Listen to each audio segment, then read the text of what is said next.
niemand terug hebben laten. Ja, dan heb ik nog motivatie. Dat is echt erbij. Ik kan zoiets van, er gaat wel iemand vragen, en hoe was het punt dat weet als doof? Wat heb ik nog nodig? Ik ben aan het dutsen. Kom je in de 31? Ik kan niet. Oh, ik weet nog niet. Ik had toen gezegd voor poëzieavond in de dans en in de academie. En dan dacht ik, ja, maar ja, ik moet je wel al een keer naar de kast nemen. Nu hebben we 60 dagen op je jaar, maar altijd tweede dag. Voor één.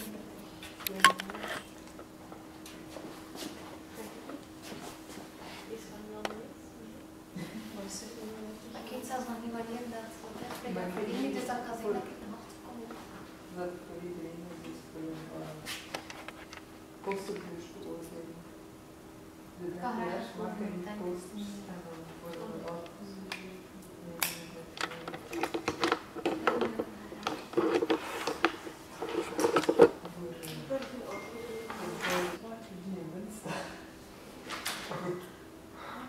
Dan moet dat zijn, dat weet ik niet.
Zijn jullie al bezig met studeren of comparatief?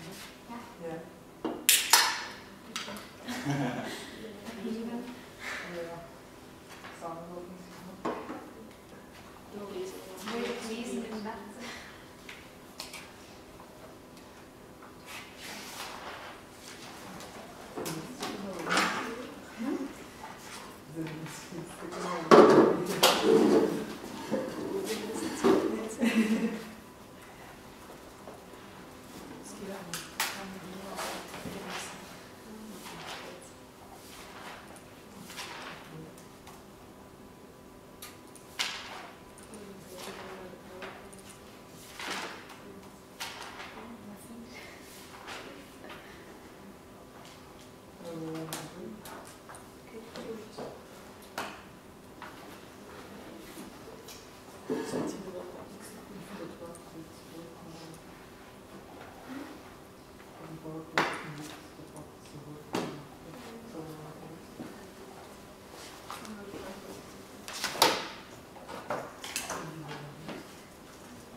Al 1 minuut te laat. Hebben zij live zonder probleem?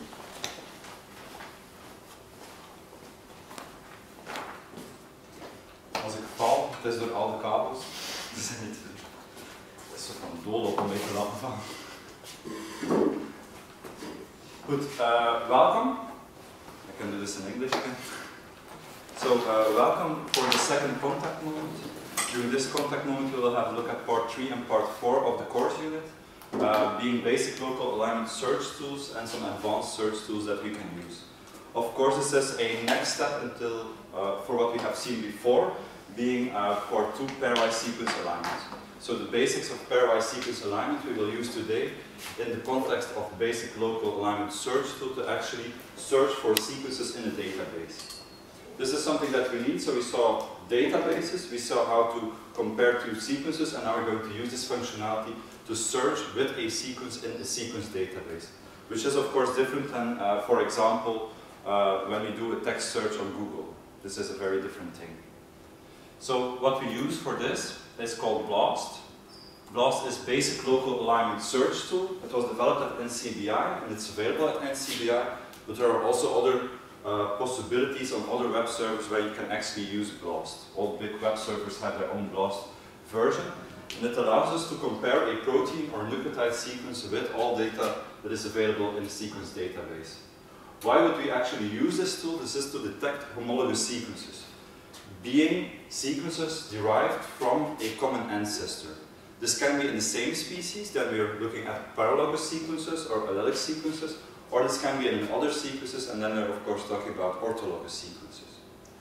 Note that the functionality of this search is based on pairwise sequence alignment, so the Smith-Waterman or the Needleman-Wunsch algorithms that we saw in the previous lecture are used here for this database search.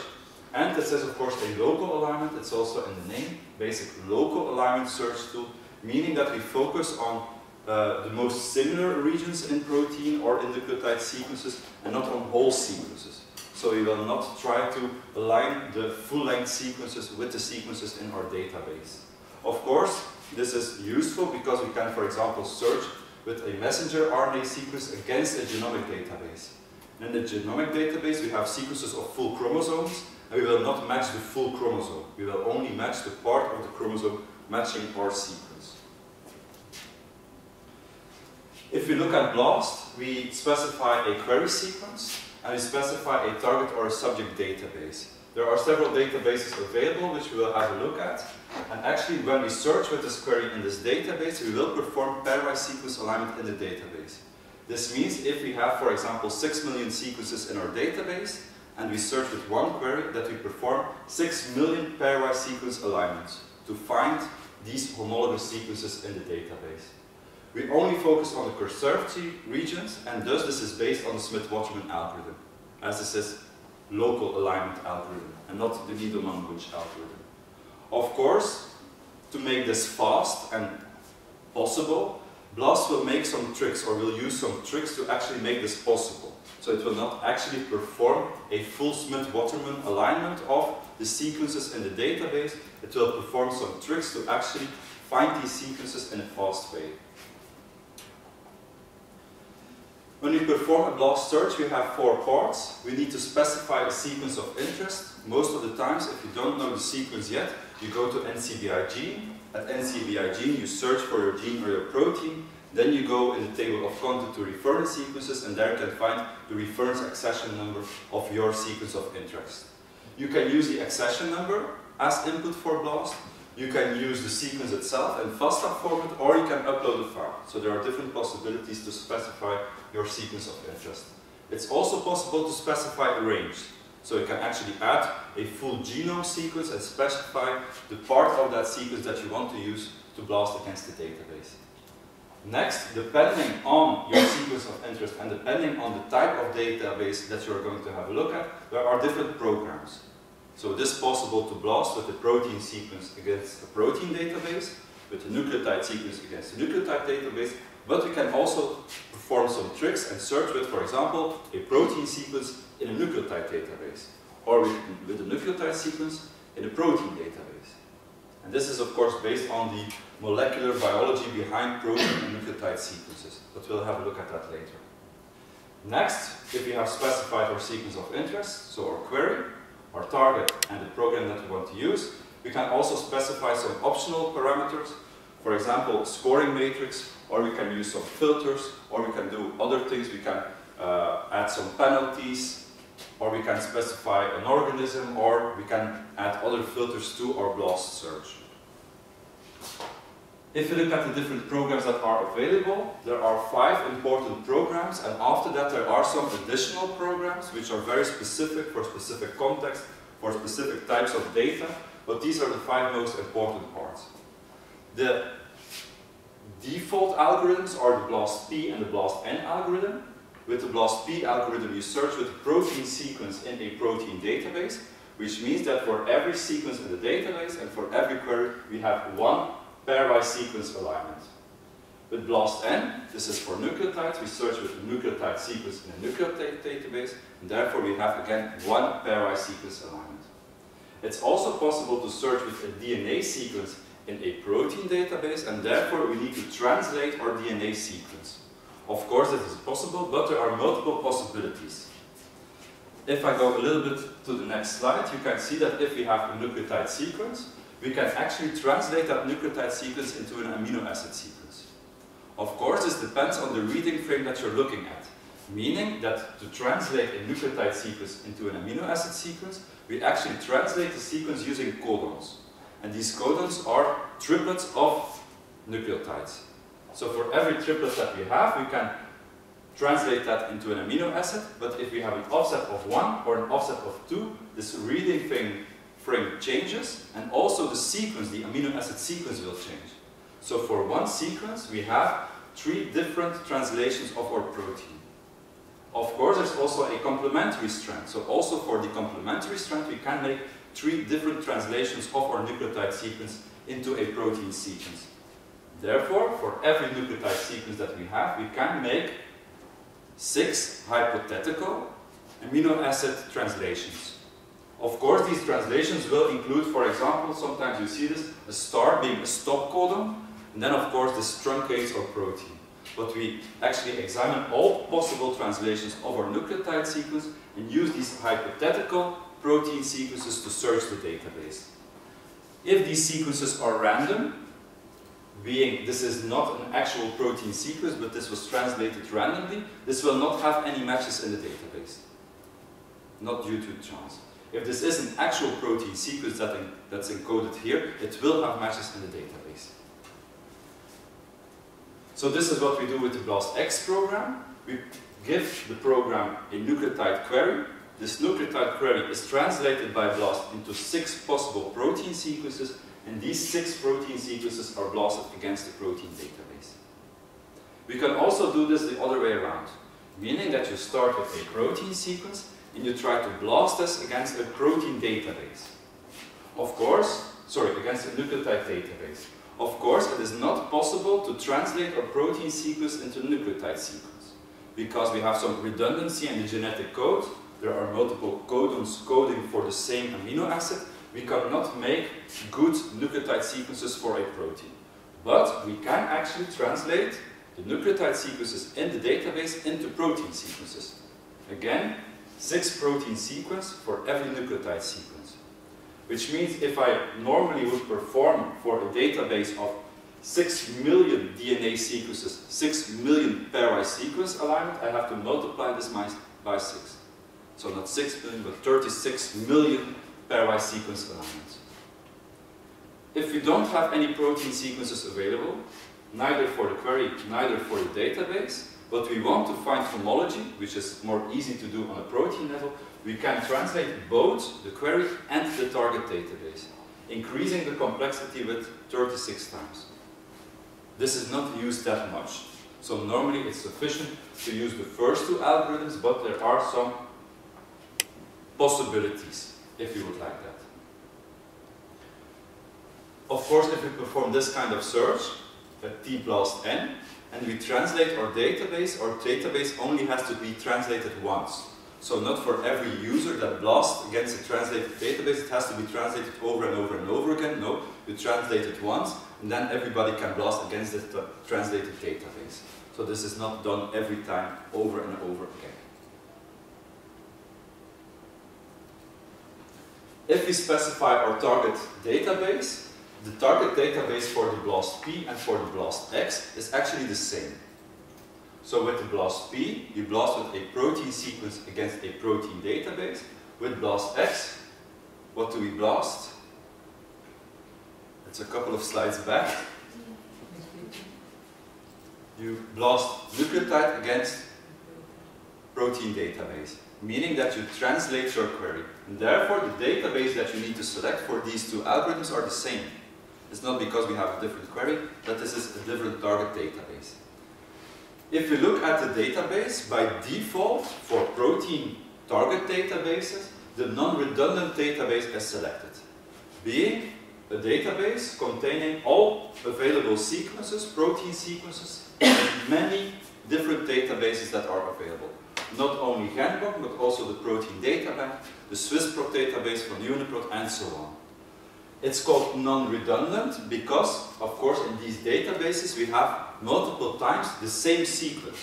I have a reference sequence, for example, for RBP4 in Genbank, in the PDB, in SwissProt, that are shared between these databases. This is only displayed once, and that's why it's non-redundant. But it's not only reference sequences, meaning that also some partial sequences, allelic variants, and so on are displayed in this database. This is the default database. We will use as default another database, being the RefSec protein database, only containing these representative consensus sequences. So we are, in the first scenario, interested in reference proteins and not in all possible proteins, and only if we don't have sufficient hits here, we will actually use the non-redundant database. So we always have to change this setting. We always have to change the setting from the non-redundant to the reference protein database. If you use the reference protein database and you don't have any matches, then we switch back to the non-redundant database to have a look if there is some extra information available there. But normally, we will find some hits in the reference protein database. If we use BLAST-N, T-BLAST-N, or even T-BLAST-X, this all has a nucleotide database as target database. In some cases it is translated, in other cases it is not. Here, by default, the nucleotide collection, which is actually a little bit the same as the non-redundant database from the protein sequences, is selected. Again, having partial sequences, allelic variants, and so on, and so on, and so on. So a lot more information available. Also here, we will select the RNA RefSec database as default database. So also here we change the setting to the RefSec RNA database. If you are interested in, for example, primer design, which can be possible, and you want to blast your primers against the database, there are some other databases specifically for humans or for mice available, and this is called the Human Genomic Plus Transcript Database. Here you have only reference sequences for the human genome and for transcripts, so that you can have a look if I will match genomic DNA or messenger RNA with my primers. This is a specific database here.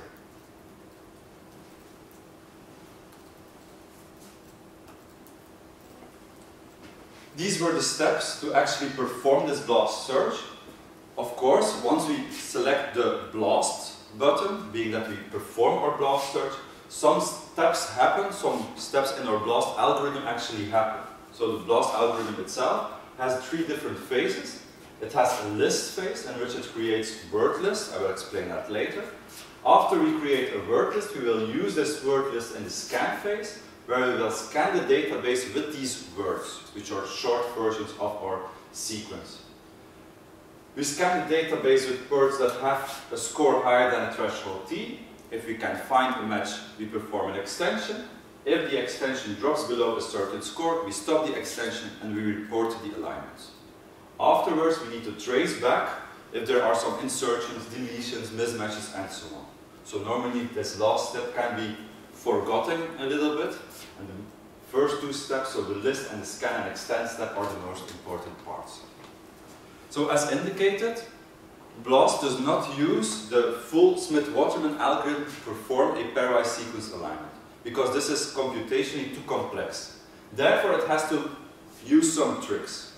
The tricks that it uses is that it creates, for example, if this is my query, it will split my query up into words, meaning it will split it up into smaller sequences. The word size is set by default, but you can also set the word size yourself. Meaning if you have a higher word size, then the initial search will be a little bit faster, but you will have less results. If you have a smaller word size, you will have more results. Here, for example, we have a word size, this is for amino acid sequences of 3. Meaning that I will split up my sequence into words of 3 amino acids. These words I want to use to search the database, but not allowing some variability, but exact matching. So I want to find exactly that word in my database. Of course, it is possible that this word can change a little bit. We can have mutations, for example, a leucine that is mutated into an isoleucine is not that bad. This is actually possible in evolution that we have mutation there. So therefore, we want to create a list of words that are actually possible. Some changes to the exact match that we have in our query. And therefore, we actually create a list with all possible combinations of amino acid, and we look at the score of this combination when compared to the original one. All words that have a score higher than some kind of threshold are used for exact matching in the database. So we split our sequence up into words. We make some differences in these words, so we make some mutations. After we made some mutations, we calculate the score of these words in comparison with the original words. And then we will use this list of accepted words above the threshold to actually exact match the database. So this is the list step, to create a word list. After the list step, we will use the exact words of that list to match in our database. So now we're actually performing a text search in our database. You can think of this search as Ctrl F. You just go to the database, you do Ctrl F and you enter the word. It has to match the word exactly, because in the previous step we already created some differences. So there we had some variability, and now we need to do an exact match. So no variation anymore. So here we search. If we have a match, we try to align that match. Meaning that we go to the left, we go to the right, and we try to extend our match. So first we scan, we find a match, and next we will use the settings for an ungapped alignment to try to extend that match. If the score is high enough, again there is some kind of threshold that is used. If the score is high enough, we keep extending. At a certain point we will not have any homology anymore, and our score will drop, and then we stop the extension. This is the scan and extend phase. We start with a gap-free extension. If this is good and we have a part with a high score, we can even start a gap extension. So to add some gaps in our extension. This is already, so the list, the scan and extend, a trick for BLAST to make it faster. They saw that this was not enough. So they made up a new trick saying that they need to have 2 exact matches in close proximity to each other. If they could actually have these 2 matches in close proximity and connected with a high score, they call this a high scoring segment pair. And only if they can actually find such a high scoring segment pair, they will further align the sequences and report it in the results list. So if we don't have 2 exact matches of our word list in the scan step that are in proximity to each other, we will not extend anymore. And again, this makes our algorithm faster.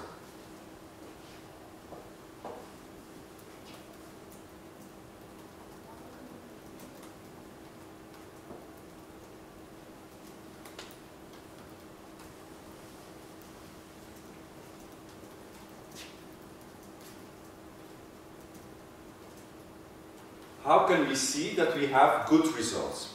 For example, I have a human sequence and I want to search for the orthologous sequence in mice. I blast against the mouse database, I find some hits, but how do I know that these are good hits? How can I know that the hit that I have is my orthologous sequence in another species? In the first case, we look at the percent identity. So the coverage, depending on the size that we have, and the percent identity. And in this way, we can have a look, is this a similar protein and possible orthologous protein or not? Of course, this percent identity depends on the scoring matrix that we use. So if we have a different scoring matrix, it's possible that we have a different alignment and that we have a different percent identity. So this is linked to the scoring matrix, to the parameters that we set for the algorithm, and therefore this percent identity is not the best way to determine or to evaluate the significance.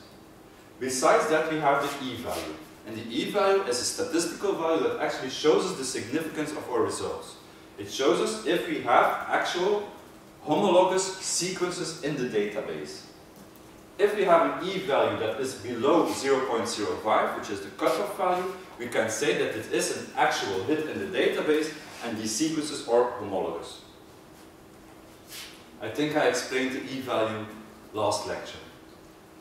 This does not depend on the algorithm. So independent of the algorithm, it will use the same settings as the algorithm to compare with some kind of background population, and you will get a significant value. Normally, you will get very low e-values. So if you have good matches, they will be very low, but every e-value below 0.05 is sufficient. I was just wondering at home, like, what is considered a low e-value and what is considered high? It is possible that you have e-values of 10 times minus 22, minus 60 is even possible. Yeah. And normally we will do some blast searches, you will see that they are actually very low. Yeah. So minus 22 is no exception. And this is 0.000. 21 zeros and then some number. So this is actually very, very low. If you know that the cutoff is 0.05 and we have 10 minus and so on, this can be very low. Yeah. Giving us enough confidence that this is an actual homologous sequence to our sequence. Of course, the best way to know if this is a homologous sequence is to do a 3D structure analysis. We have seen before that if you look at nucleotide sequence, there is a lot of variation present, also synonymous variation. This is filtered out a little bit when you go to protein sequences, but if we look at the 3D structure, we filter out a lot of more variation. So it is possible that we have identical 3D structures, but differences at protein and nucleotide level. So therefore, for homology, it's better to actually use 3D structures to determine homology. Of course, this is more complex and you need to have this data available. So you need to have structured data available, which is stored in the protein data bank, but most of the times we don't have this data available and we don't have the tools to perform these analyses on a high level. Another way, if we are looking for orthologous sequences, is to use the best reciprocal hit method.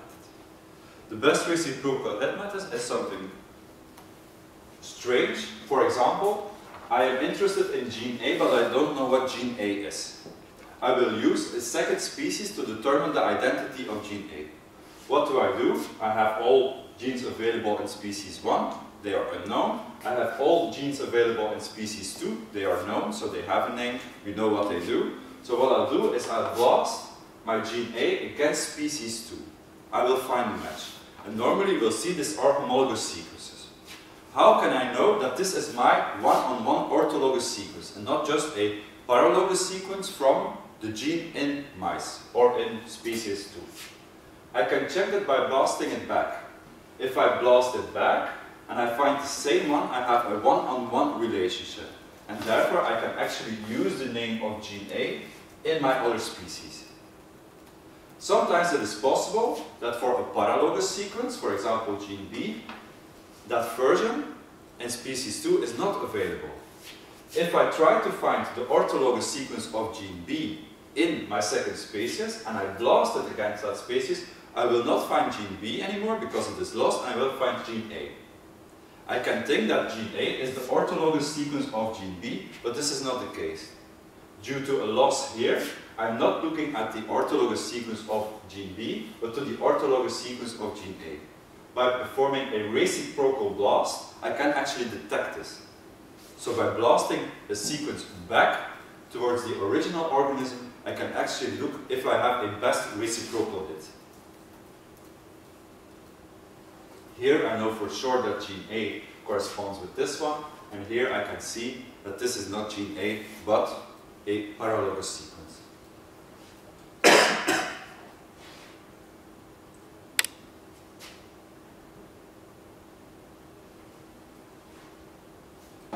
Time for some exercises. We'll start with the first question. It's not that difficult, it's an easy question. Just to have a look at how we can use BLAST to search the database, how we can change some settings if that is necessary, and what information that we can find there. So we have HIV-1, HIV-2, and simian immunodeficiency virus, so SIV, which are three closely related viruses that we have. These viruses have a protein that is called the pol protein. Of course, we need to find the pol protein first. And my question is, I have two viruses that infect humans. I have one simian immunodeficiency virus. Is this HIV-1 virus more closely related to the HIV-2 virus or to the simian immunodeficiency virus? We can do this using BLAST-P. So if it is to detect homology, we use protein sequences. We can do this using BLAST-P. For this exercise, we only need to look up one sequence to start with, and then we can BLAST to find the other sequences. The sequence that we're going to have a look at is HIV-1, and then we will BLAST this HIV-1 sequence against HIV-2 and SIV databases. In this way, trying to find the orthologous sequences in these species. Where can I find the pol protein of HIV-1? I think this is the most important question.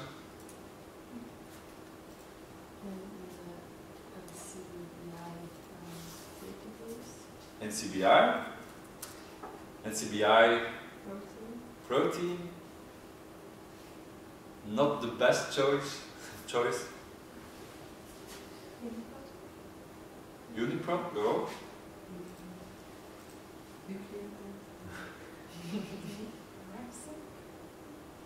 Yes, but RefSec is not an actual one database.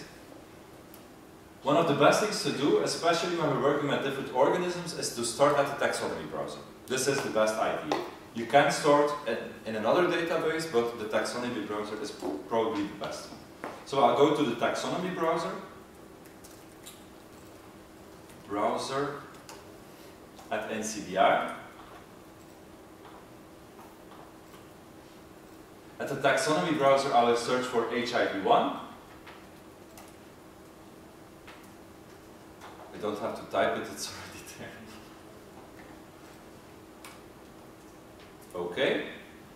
Here you can see the human immunodeficiency virus 1, and there you can see also some subspecies. So there are some subcategories available. Of course, I'm interested in the major species HIV-1. So I select human immunodeficiency virus 1.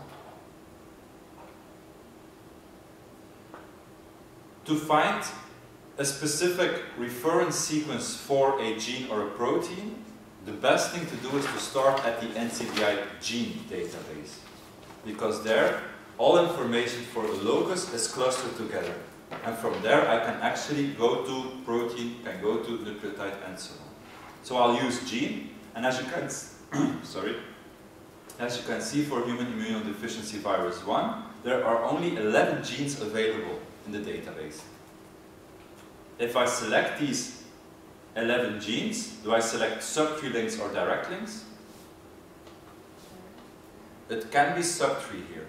So also these subspecies of HIV are allowed, but of course it's the same here. But this can also be a sequence from a subspecies, so this doesn't matter. So I select 11 from subtree links, and now I'm looking for the pol protein. My resolution is very big. So I'm looking for the pol protein. I'll have a look. So I have the envelope, surface glycoprotein GP160, TAT, PR55, GACPol, NEF, VIF, VPU, VPR, REF, ASP, new entry. So I think this will be the GACPol. It's not exactly the same, but it sounds a little bit the same. So GACPol. But of course, there can be some transcript variants, and maybe there are some different proteins derived from the same sequence. This can be the case. So I go to my table of content, and in my table of content I search for NCBI reference sequences on the right. You can see that there is only one genomic sequence available. And if I look to messenger RNA and proteins, I can only find NP numbers, so only find protein sequences.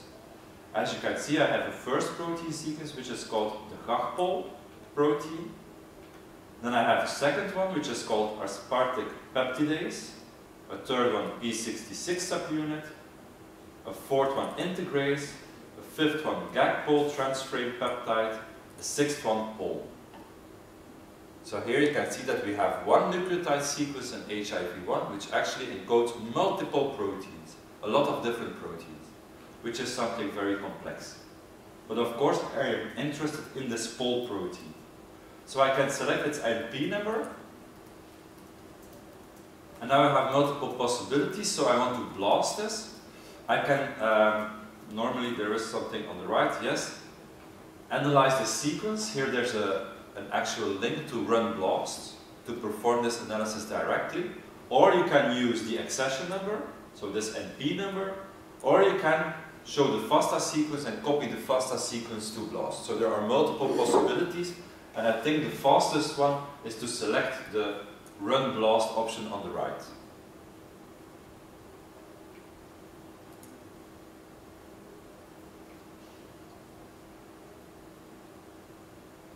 As you can see, this automatically redirects me to the correct blast algorithm, being, as this is a protein sequence, blast P.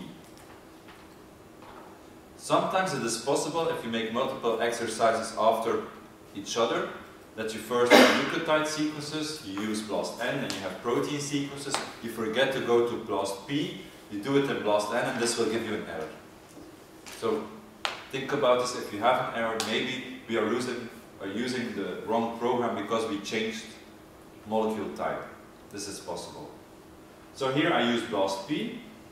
The accession number is submitted directly. Which database will I use? RefSec protein. So I am interested in these consensus reference sequences. And here I can select the organism. I indicated something in the PowerPoint presentation.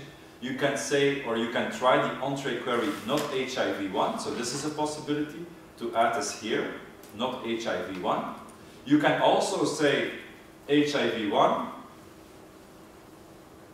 for example like this, and then select the exclude button. This is also possible to not match HIV1 but match all other organisms. Or there's something else that we can do, is for example, I'm interested in HIV2, so I'll select HIV2, and I select the plus, the add organism button, and I add a second one being SIV. In this way I can actually add multiple options to my search. So here I will search HIV2 and SIV sequences in the RefSec protein database. Something that I always do is to exclude models, because models are not verified, they are computationally predicted, and I don't want these computationally predicted models. I want verified sequences in my database, so I select the exclude models. If you select it, this means that you exclude it.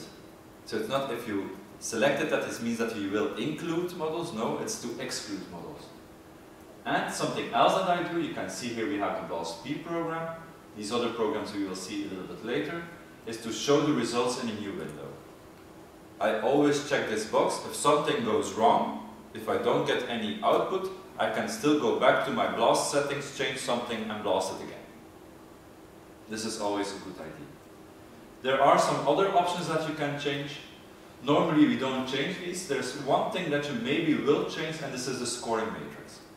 So you can, this is by default Blossom 62, you can choose another one. For example, if you're looking for very diverse sequences, you can, for example, change this to PAM 250, but we will see some other possibilities to actually find these more distantly related sequences without changing the scoring matrix. And then we select BLAST.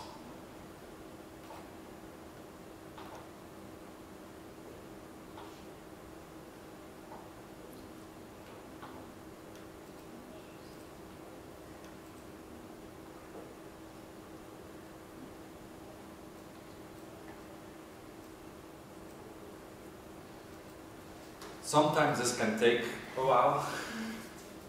This goes a little bit faster in the morning, but because this is US, then they're all awake. And you can actually feel the difference. If you do this in the morning or you do this in the evening, I'm sorry for you, but this makes a difference. So you can see my search is limited to records that include these two taxonomic identifiers, and I don't want to see any models. I can see that I have a query of almost 1,000 amino acids. This is a very long protein sequence, just to give you an idea. I use the RefSec protein database to search for sequences here. If I go to my hits, I can see that I have 3 hits. Only 3 hits. But they have a high score. I can also already see the coverage, so I don't have any coverage at the very beginning of my sequence, and it looks like I have almost until the end of the sequence some coverage. It is of course possible, and this is something strange, that my sequences, my target sequences that I find are much longer. So it is possible that besides this sequence there is an extra sequence to the right or to the left of my sequence that's also available. So I only match that region of my target sequence that actually has similarity. So it's possible that these sequences are 2,000 amino acids long, for example. This is possible, and I will only match half of these sequences. You can also see here that there are multiple domains present in this query. These are all different types of protein domains that are present in my pol protein. So this is a very large and complex protein. If I look at the results, I can see that I match a pol protein, a GAG-pol protein, and a GAG-pol fusion protein. The first one is from SIV, second one as well, and the third one is from HIV2, sorry. So the best match is the one with the highest score is on top, being my pol protein from SIV MND2. Here I have a coverage, it's almost the same, 96% and 69% identical residues. If I look at my alignment, you can see it's even lower, the expect value, because we have this large sequence. What is the chance that I will get this by chance from a random sequence, this kind of score?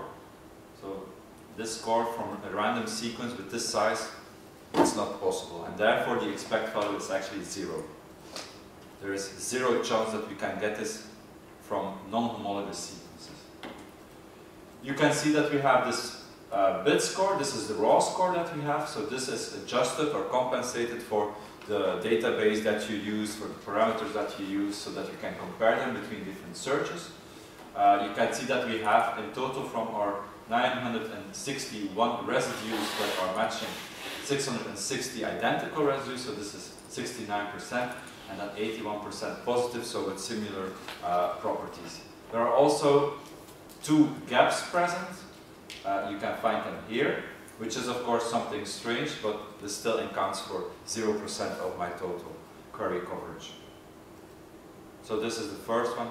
So here I can answer that SIV is more closely related to HIV1 when using the pol protein as a comparison. If you want to increase your resolution, can you say it? Resolution? Yeah. You can also do this with nucleotide sequences, because there's more variation and you will have more differences. So this is another idea that you can actually try. Something also to mention is that you can have a look at this, the number of matches. It's also possible that your query will match multiple regions in the same protein, but they are not connected. And then you have, for example, that there are 3 matches in the same sequence, but they are not connected, so they are indicated separately. This is also possible.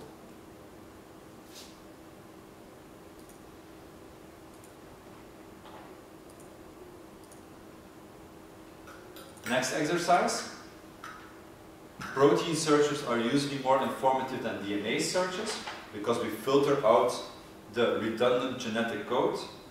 Do a BLAST-P search using RBP4, restrict the output of arthropoda, Next, do a BLAST search using the RBP4 nucleotide sequence. Select only the coding region of this DNA sequence and which search is more informative. So where do we have more results? Where can we find more homologous sequences? As an extra, how many database matches have an e-value less than 1 in each search? I give you the accession numbers, but I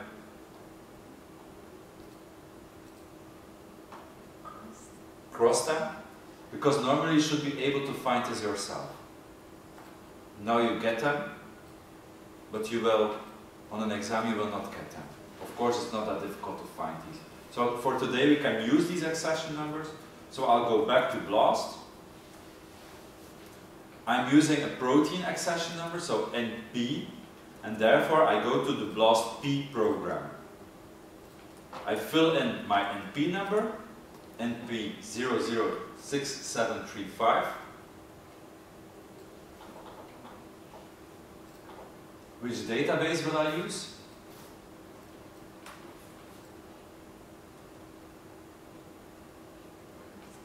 RefSec, yes.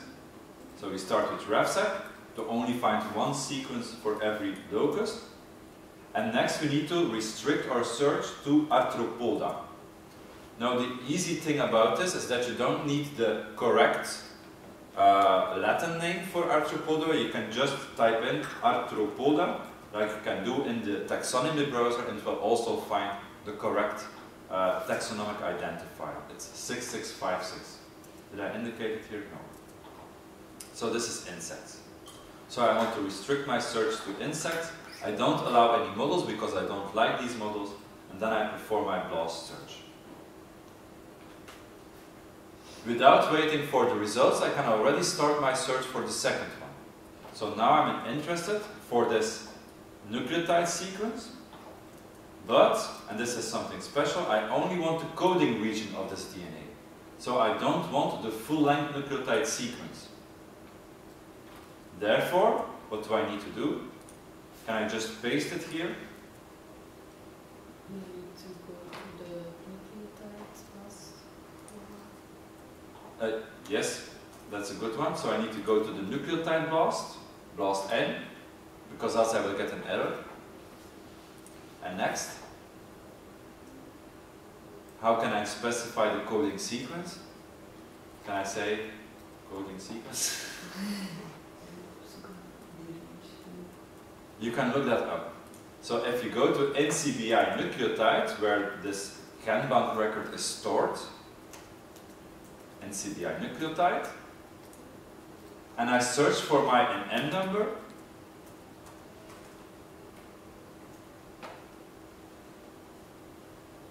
I can actually determine the coding sequence here. Where can I find the coding sequence? I go to my features table, so I scroll down below. I have my features table, and in my features table I look for the term CDS. And what do I see? I have this range. So the range 84 to 689. So 84 to 689.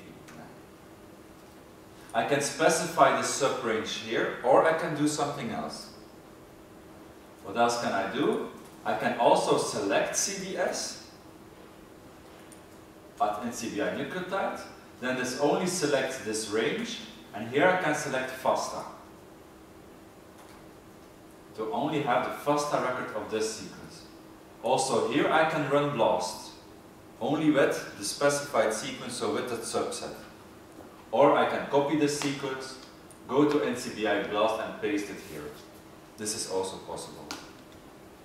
So there are multiple possibilities. You can specify a sub-range, you can use only the coding sequence, so first extract the coding sequence and then paste it and so on. Here,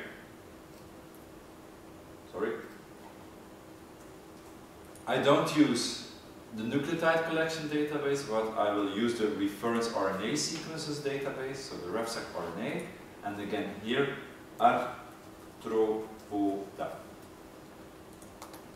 and exclude models.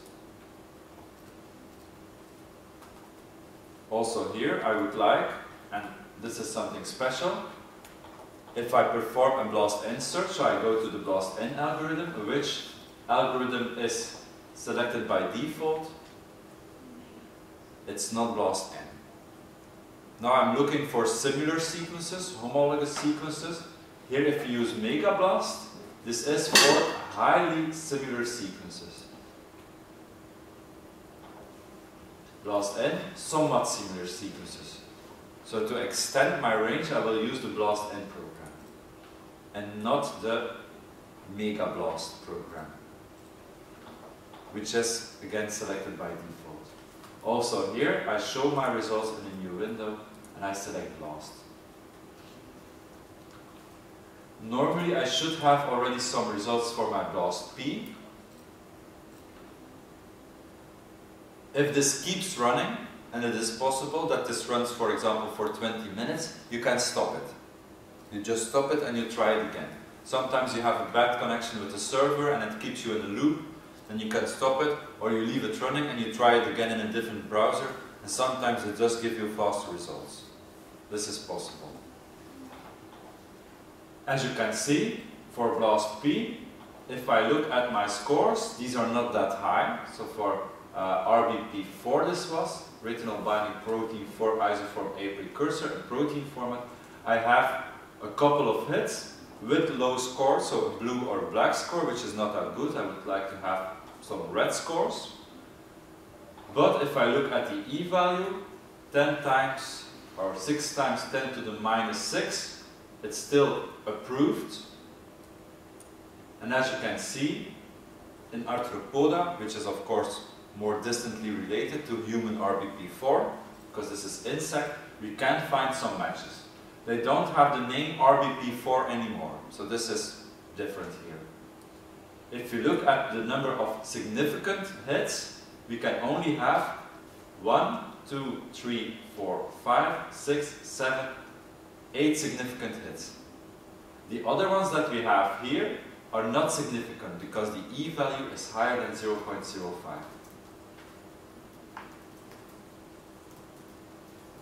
Therefore, this is not good. You can have E-values higher than 1, because when you go above 0.05, this does not follow the range of the P-value anymore. So below 0.05, we can interpret the E-value as a P-value. Above 0.05, we cannot do that anymore. So here you can have higher numbers, and for a P-value, the highest number that you can get is 1. So it's between 0 and 1. For an E-value, it's between 0 and a lot higher. So there the range is a little bit different. So here we have 8 matches, which are allowed. If I go to my nucleotide search, as you already can see, for my nucleotide search, the matches that I have are a lot shorter, which is not that good. The scores are always bad, so always in black. And if I look at the matches and I look at the E-values, I only have 1 significant match. So 1 E-value that is, no, 0, sorry. I have 0 significant matches. So they are all higher than 0.05. Dat de camera daarop staat, dus dat is dan niet zien. So they are all higher than 0.05. So on the nucleotide level, I cannot detect any matches, homologous sequences. This can be due to random matching, random sequences that I constructed and that are suddenly matching. So non-homologous matches, but with my protein sequence, I can actually find homologous matches. If I don't have a protein database available, what can I do? If I only have a nucleotide database available, for Arthropoda, for example, what can I do? Yeah? You can use a program that translates it into T-BLAST-N. So we can use T-BLAST-N, it's on top, T-BLAST-N, search it, translated nucleotide database using a protein query. So here we can actually use RBP4 to search a translated nucleotide database. This could also work. but we will not do this because it takes too much time. But you can try this. It should also be able to work. Or we can use our nucleotide database and perform a T-BLAST-X. Then we translate our query, we translate the database, and then we try to match it. This is also a possibility. It's not a good one, but it is possible because of the complexity that we have here. I indicated how many matches do we have with an e-value less than 1, because of course here this 1 is not the same as a p-value of 1. With the p-value of 1 we have 100% chance that this is due to randomly placing two sequences together. An e-value of 1 does not mean that you have 100% chance of placing two random sequences together. So this is less. Just to give you an indication that these e-values don't follow the same rules as the p-values. The cutoff is the same, and if it is lower than 0.05 it's good, but if it is higher we need to watch out with the numbers. It's not the same. Another one, human hemoglobin subunit delta has a homologous sequence in the musculus called hemoglobin subunit beta 1. Use the best reciprocal hit method to determine if we should change the name of human hemoglobin subunit delta to human hemoglobin subunit beta 1. Do you understand my question? So we have two homologous sequences, one in human, one in mice, but they have a different name. In human we call this delta, in mice this is called beta 1. My question is, if these are actually one-on-one orthologous sequences, we can actually use the same name. This would be better. But if we talk about hemoglobin subunit delta, that this is also hemoglobin subunit delta in mice. That they have the same name. We don't change the Greek numbers. Therefore, my question is, can you use this best reciprocal hit method to determine this relationship? Is this a one-on-one orthologous relationship? How do we start? So a best reciprocal hit means two BLAST searches. How do we start? First BLAST hemoglobin subunit delta to the database in the musculus, and then if you've done that, try to press. Yeah. So we start with hemoglobin subunit delta. We will blast this against musculus, and then we will blast the best hit back to humans to look if they find each other. Of course, we need the hemoglobin subunit delta for this. So I'll start at NCBI. It's for human. For human we don't need, you can do it. So you are allowed to do it. Gene. So we start at NCBI gene. If I search for a gene here, my first result will be human. So this is good. So hemoglobin subunit delta it was, sorry. Delta. Hemoglobin subunit delta. You can see it does not recognize my name. It's alpha 1, beta, and then the third one is delta. Don't know why. I think it has something to do with popularity of the matches, that they place the most popular results on top, even if it's not correct. So here it's HBD. So we can select HBD. I can go to NCBI reference sequences on the right. And for NCBI reference sequences, I only have one NP number, so I can use this NP number to blast against the mice or mouse database. I think it's very difficult, mouse and mice. It's not that easy in English. Against the musculus database.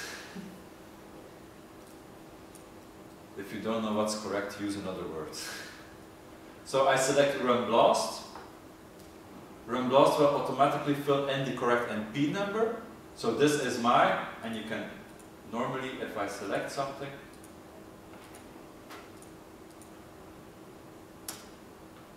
voilà, it fills it in here as job title. So this is my hemoglobin subunit delta from humans. Of course you need to watch out because I can see that I have some settings that are from the previous search. I don't want this. So I will copy this, Ctrl C, and on the right you can reset the page to default settings so that you don't have the settings of the last search anymore. So arthropoda and so on, we don't need that. Then I'll paste my NP number again. So it's the NP000510, hemoglobin subunit delta from human. My database is the RefSec database, and I will limit my results to mus musculus. Again, exclude models, show results in a new window. And then you can select blast. So the best homologous sequence of my human hemoglobin subunit delta in mus musculus is, now we have to wait a little bit, some kind of cliffhanger.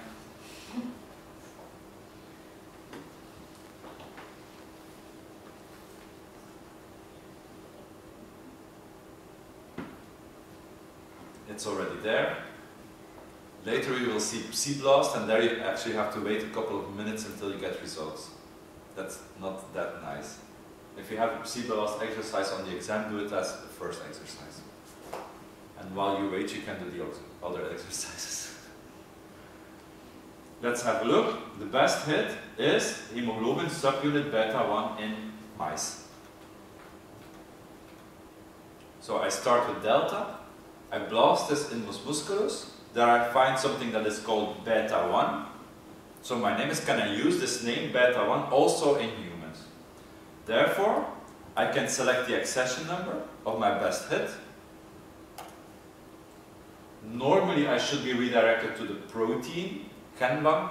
It's called GenPep record at the protein database. And there I can select run blast. Plus this sign, not against mus musculus, but against Homo sapiens. Oh.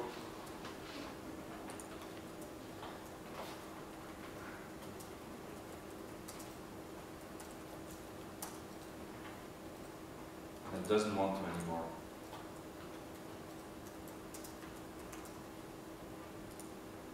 Now remove this one. So I have my subunit beta 1 from mus musculus.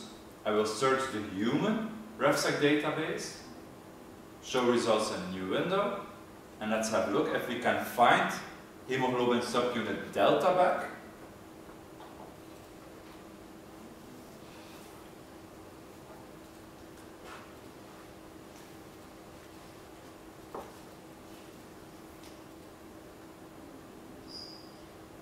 And what is the best hit? It's beta. What does that mean?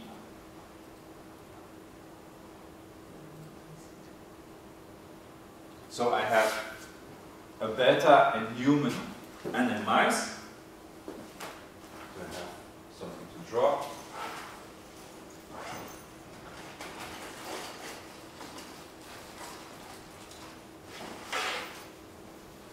So I have HBB in Homo sapiens, I have HBB in mus musculus, but I also have HBD in Homo sapiens. These are one-on-one orthologous sequences, but this one does not have a match in mus musculus. How is that possible? There can be two explanations. First, the mice doesn't have one. Oh, that's called delta. And why doesn't mus musculus have a delta? Because we don't find a match with the delta. But in evolution, what happened? They don't. Why doesn't mus musculus have a hemoglobin subunit delta? So it had one, but it was lost. So this is a possibility. So we have in the common ancestor of human in mice, we have hemoglobin subunit beta, hemoglobin subunit delta. Then we have a speciation event, having our two species separate. And then in mice, they decide to lose hemoglobin subunit delta. This is possible. But there is another possibility.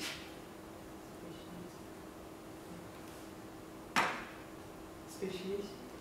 We first have speciation, so we have some kind of ancestor of beta and delta.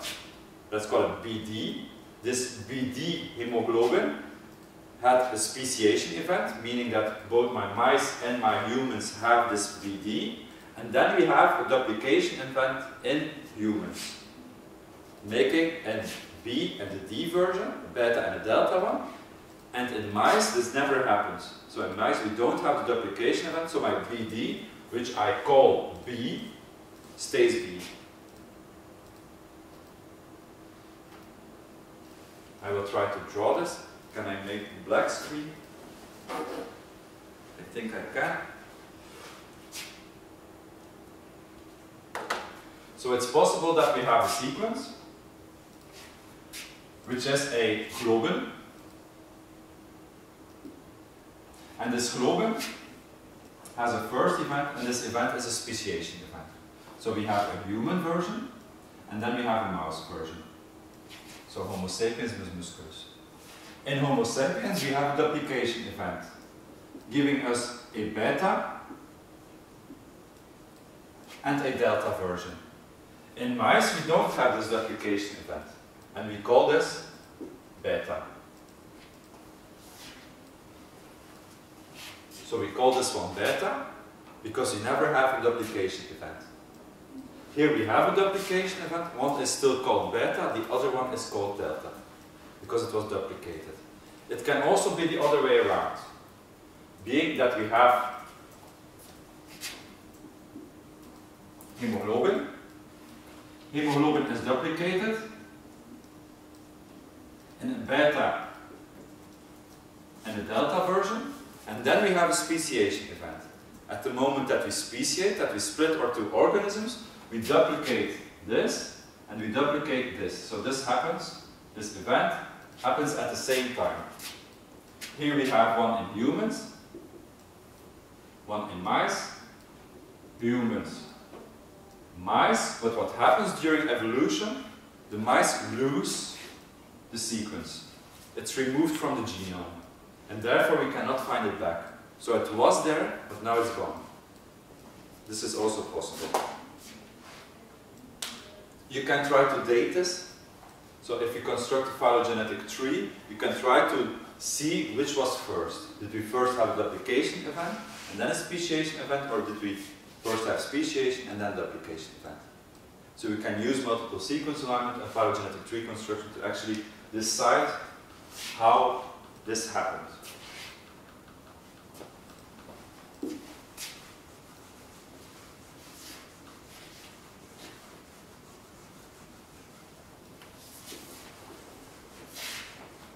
So for us, we don't know.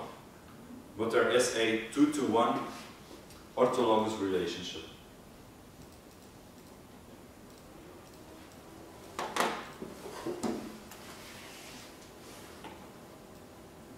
And I think in this way that I solved this question, yes. So the best reciprocal hit is when you blast it from one organism to the other, and the best hit you blast back. And they need to find each other. Okay, this brings us to the next part, so I'll close this. In the next part, we're going to have a look at advanced database searching, meaning that we can use BLAST to search for homologous sequences in the database, but sometimes we need something more. We want to find sequences that we cannot find because they are more distantly related. So sequences from organisms that are more distantly related, or that, sorry, that have diverged very fast, that have had a lot of evolution in a very short time. Therefore, we can use advanced database searching. In total, there are a lot of problems or restrictions that we have with BLAST, especially when we look, for example, at the next generation sequencing era that we're in. There we have, for example, more than 100 million short reads that we want to align on our refurnished genome. we can actually use BLAST-in for that. So if you would like that, you can use BLAST-in to align your read to a reference genome. But this will be very slow. So therefore we cannot use BLAST anymore. If you have that much sequences, it's not possible. Also for very long sequences, for example, if I want to align full-length genomes, we cannot do this with BLAST. So there we need some other algorithms that we can actually use. The problem that we're interested in is, of course, the problem with homology, to find these distantly related ones, and this is the first problem. How can I actually detect these divergent proteins in other organisms, in the same organism, that have been duplicated a long time ago?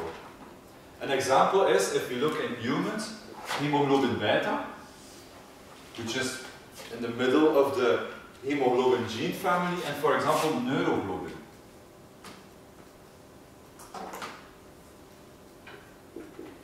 These are paralogous sequences in the same organism, but have been duplicated a very long time ago. Today, if we compare these two sequences, it's very difficult to detect homology, to actually find similarity. Therefore, this is not very useful. Our BLAST algorithm is not sensitive enough to detect this type of data. Of course, there are some ways to solve this problem, to actually find these very diverse protein sequences or nucleotide sequences, and alternatives to BLAST are, for example, very organism-specific BLAST programs. So you have programs that are for a specific organism. Sometimes the information is not available at the general NCBI database. Besides that, we also have specialized BLAST algorithms. They all depend on the basic algorithm of BLAST, but they use some tricks or some extra information to guide us. If we want to increase our sensitivity to find these diverse members, and we did an exercise on that, we can, for example, use a high PAL number. So by adjusting the scoring matrix, we adjust the way that we search for homologous sequences, and we can actually detect these homologous sequences. So by adjusting our matrix from Blossom 62, which is the default one, which is a good one, to, for example, a PAM 250, it is possible to find these diverse members. Of course, there is low statistical confidence, meaning that on a statistical level, we don't know for sure if this will be correct. Another way to do that is to search for alternative algorithms with a higher sensitivity, meaning, and this is of course very typical, a lot of true positives, few false positives, and false negatives. So we can actually find them and they are correct. An example of such an algorithm, and there are multiple algorithms, but this is an important one, is PSI-BLAST. PSI-BLAST stands for Position-Specific Iterated BLAST, which already means iterated, that we will perform our search not in one step, but in multiple steps. We will start with a little bit, we will add more information, then we try again, and we try again, and we try again, so we can iterate over our BLAST process. You can do this as many times if you like. So if you want to keep iterating until next year, you can do this. Of course, at a certain point, you will not have any extra information anymore, and it's better to stop. As a general guideline, if you have enough information after a couple of iterations, you can already stop if you're satisfied. Normally we do, for example, 5 iterations. It's generally acceptable and sufficient to find these diverse sequences. But be critical, have a look at the results that you have. Is it necessary to perform an extra iteration? Do we have extra information? How can we do this? PSI-BLAST, how does it work? It's position specific, meaning that if I have a query, we will actually, for every amino acid in that query, do a specific scoring matrix, or create a specific scoring matrix. We start initially with a BLAST-P, meaning that, for example, if I want to detect my neuroglobin, and I start with hemoglobin, I will search with my hemoglobin in the RefSec protein database, and I will try to find homologous sequences. For hemoglobin, I will find homologous sequences, delta, gamma, theta, epsilon, I will find them all, but I will not find neuroglobin, because it's more distantly related. What does PSI-BLAST do? It uses these results. So it will use all the results in my original BLAST search, and use these results to create a scoring matrix. Meaning, we make a multiple sequence alignment of our results, and we create a scoring matrix indicating which amino acids are allowed on which positions. So with the multiple sequence alignment, we know that if we create a multiple sequence alignment, for example, of a couple of sequences, 3 sequences, and we have a position, we know that all amino acids on that position are homologous. Homologous residues. They were, once upon a time in history, this was one sequence. Today we have 3 sequences, but this residue originated from the same ancestral residue. This is the goal of a multiple sequence alignment, to have these nice columns of correctly organized residues against each other. In this multiple sequence alignment, we will have a look at these columns and we will have a look at the frequency of amino acid in these columns. We will see that some amino acids are very variable, or some positions are very variable, so all different types of amino acids are possible. On other positions, for example here, this one, these are very conserved and only a couple of amino acids can actually happen in that or on that position. If we use this scoring matrix to search the database, this gives us more information. In our first query, we only had one possible amino acid on that position. And now we allow more variation because we allow all variation that we detected with our original BLAST-P search. Therefore, if we search with such a position-specific scoring matrix, a POSSUM, we call this, so we can actually abbreviate this with the word POSSUM. If we search with such a POSSUM, we search with more information and we can find more information because we allow more variability. This POSSUM is something that we call, or such a type of scoring matrix is what we call a profile. So a POSSUM is one type of profile that we have, and we will see other types of profiles. In the next step, so we do our original BLAST-P, we have some results, we use these results to create a scoring matrix, and in the next step we will use this scoring matrix to search our database again. So we will not use the original query anymore, we will use the scoring matrix that was derived from the results of that query. By searching with a scoring matrix in the database, we will find more results. And next, this is actually not an actual step, we determine e-values and so on, so this is not important. Next we can iterate. We can say, okay, now that we have searched with our POSSUM in the database, we have extra results, we can include them in our POSSUM. So we can update our scoring matrix, create a new one, and use that new scoring matrix to again search the database. If we keep getting new results, more and more useful results, we can keep iterating. Because then we include more information, we find more results, more information, more results, and so on. Normally, after a couple of times, after 5 times, this starts to converge. And the results that you have are not that useful or meaningful anymore. So normally after 5 times or even after 3 times or a couple of times, you will have enough results for your exercise. In this way, step by step, it will be possible for our original query to find this neuroglobin in a database search.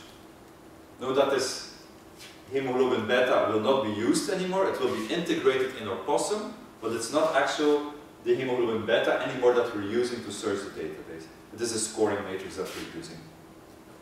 If you wonder how this scoring matrix looks like, it looks a little bit like this. So this, you can find this online. This is from the FAM database, and in the FAM database you can actually view these types of scoring matrices that are derived from a multiple sequence alignment. What we have in this scoring matrix is our consensus sequence. So this is, for example, the consensus sequence for the scoring matrix being on position 1, the amino acid with the highest score equals a Q. On position 2, the amino acid with the highest score equals a K, and so on. So these are my positions. I only show a query sequence of 20 positions here. So the rows or the positions that I have in my query. Originally I start with my query, which is indicated here in this column. But in the first search I will have some results. I use these results to create a scoring matrix, and the scores for every amino acid are indicated here. So every possible amino acid that I can have on a position is a column in this matrix. And then you actually have to look at this as some kind of sliding window. When I search the database, I try to slide this on my sequence. On every position, I will try to match this. This is the first residue that I try to match in my sequence. It will get this score. The second will get this score. The third will get this score. So by comparing my database with the scoring matrix and by sliding it over my sequences, I can actually calculate scores. At a certain moment, I will be at a good position. I will have a high score, and then I can report these results. Of course, these scores are derived from my original BLAST-P search. As you can see, starting from my query, my consensus can be different. So it is possible that the consensus, so the query that has the highest score for my matrix, is different from the original one that I started with, allowing more variation. It's not because you don't exactly match my query that you cannot get a good result.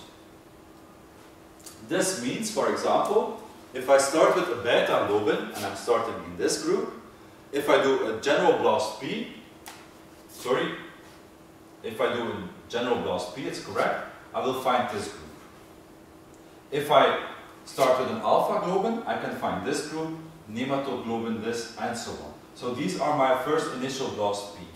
By using all information from all beta globins, putting this into a possum, and by using this possum to search the database, I can find all globins in some iterations.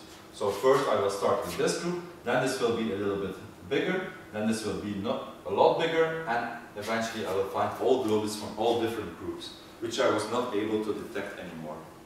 Of course, as you can see, the complexity of this algorithm, the computational complexity, creating these scoring matrices, using these matrices to actually search the database, is a lot higher. And as you have to do multiple iterations, this can take some time. Deduced from this PSI-BLAST, which is very useful of course, but is a little bit depending on your query sequence. If you have a short query, we can only create a profile that is that long. We have some other algorithms that were deduced from that.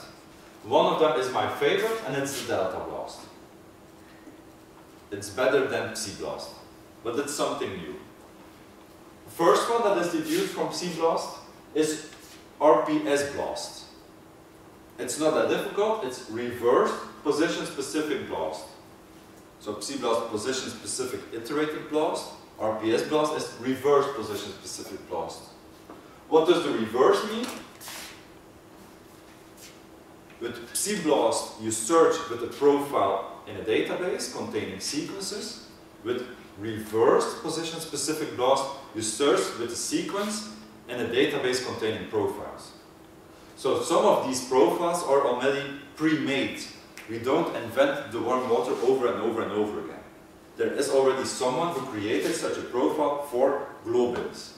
Therefore, this is already stored in a database, curated or annotated by the CDD, conserved domain, or the protein family database. So this is already present. So instead of creating your own profile, we can just search for a profile. Which one matches my query? Therefore, we can start with my query, for example, hemoglobin beta, search for the profile, the possum of globins, and then use this possum in the next step. And this is actually what happens in delta BLAST. Delta BLAST accepts a query, for example, hemoglobin beta, performs an RPS BLAST to have a look at which profiles match my query, and then uses that possum, pre-made possum, to search the database. This is called Domain-Enhanced Lookup Table Accelerated BLAST. It's something to remember. Another one that we have is Pattern Hit Initiated BLAST, PHI-BLAST. PHI-BLAST is a little bit different. You can also iterate over the results, so it's PSI-BLAST, but with something extra. Here you can provide an amino acid pattern that you need to match in the sequence database. It's like with the BLAST algorithm, in the lists that we first create these words.